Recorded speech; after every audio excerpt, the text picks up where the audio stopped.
মরুভূমির গরম বাতাসেও একটাই নাম এখন চারদিকে, থালাপাতি বিজয়। গত এক দশক ধরে বিজয়ের সিনেমা মানেই যেন বক্স অফিসের রেকর্ডের মরুভূমির ঝড়।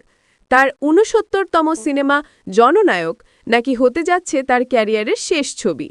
এই ছবির পরেই রূপালী জগৎকে বিদায় জানিয়ে রাজনীতির বিস্তীর্ণ মাঠে নামবেন তিনি, এমনটাই জানাচ্ছে দক্ষিণী সূত্র।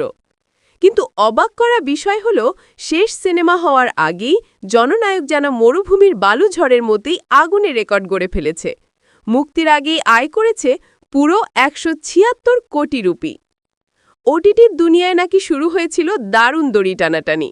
নেটফ্লিক্স আর অ্যামাজন প্রাইম দুটোই আগ্রহ দেখালেও শেষ পর্যন্ত পিছিয়ে আসে নেটফ্লিক্স, আর মাত্র ১ কোটির ব্যবধানে ১২১ কোটি রুপিতে ডিজিটাল রাইটস লুফে নেয় অ্যামাজন প্রাইম, যা তামিল ইন্ডাস্ট্রির সর্বোচ্চ রেট।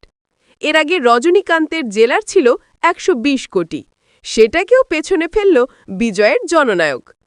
সিনেমাটির স্যাটেলাইট রাইটসও হাতছাড়া হয়নি, ৫৫ কোটি রুপিতে সান টিভি কিনে নিয়েছে। ফলে ওটিটি আর স্যাটেলাইট দুদিক মিলিয়ে মোট আয় দাঁড়িয়েছে বিশাল ১৭৬ কোটি রুপি। বিজয় ছাড়াও এতে অভিনয় করেছেন পূজা, ববি দেওল, শ্রুতি হাসান, প্রিয়াঙ্কা মণি সহ আরও অনেকে। সিনেমাটির বাজেট ধরা হয়েছে প্রায় ৩০০ কোটি রুপি, আর সব কিছু ঠিক থাকলে মরুভূমির গরম হাওয়া কেটে ২০২৬ সালেই প্রেক্ষাগৃহে দেখা মিলবে এই বিশাল বাজেটের সিনেমাটির।